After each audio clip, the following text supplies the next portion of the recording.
Comment fidéliser ses salariés avec un plan d'épargne entreprise ou un plan d'épargne retraite d'entreprise collectif? Leur mise en place permet de compléter la rémunération de base des salariés avec des mécanismes dans lesquels ils sont personnellement impliqués et contribuent à un bon climat social. Le plan d'épargne entreprise et le plan d'épargne retraite d'entreprise collectif permettent d'obtenir des avantages fiscaux pour le salarié et pour leur employeur. Ils sont accessibles à toutes les entreprises à partir d'un salarié et tous les salariés ayant une ancienneté de plus de 3 mois dans l'entreprise peuvent en bénéficier. Les versements effectués par l'employeur sont dans la majorité des cas exonérés de contributions patronales et sont exonérés de charges sociales hors CSG et CRDS à hauteur de 9,7%.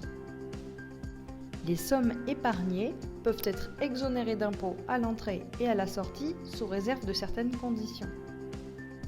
Le plan d'épargne entreprise. Le salarié peut verser ses primes d'intéressement ou de participation ainsi qu'effectuer des versements volontaires. Cela est également valable pour le chef d'entreprise. L'employeur peut quant à lui venir compléter ses versements jusqu'à 8% du plafond de la sécurité sociale par an, soit 3 519 € en 2023. Le plan d'épargne retraite d'entreprise collectif. Le salarié peut verser ses primes d'intéressement ou de participation ainsi qu'effectuer des versements volontaires, comme dans un plan d'épargne entreprise. De même, cela est aussi valable pour le chef d'entreprise lui-même. En revanche, l'employeur peut verser le double d'abondement que dans le cadre d'un plan d'épargne entreprise, 16% du plafond de la sécurité sociale, soit 7 038 € en 2023. Les différences entre le plan d'épargne entreprise et le plan d'épargne retraite d'entreprise collectif.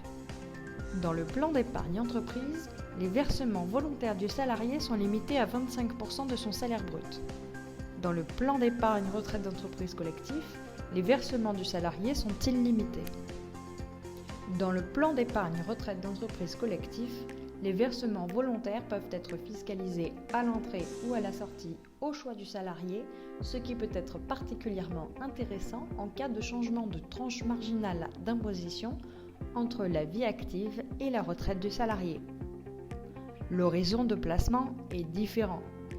5 ans en PEE et retraite dans le cadre d'un PERECO.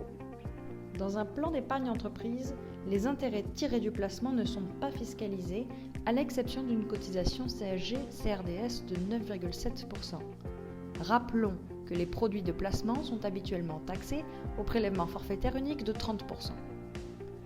Tous les plans d'épargne retraite d'entreprise collective sont transférables soit sur un autre PERECO en cas de changement d'employeur, soit sur un plan d'épargne retraite en cas de perte d'emploi ou de départ à la retraite. Le cabinet Perret Patrimoine vous aide à optimiser et à tirer le meilleur parti de ces dispositifs.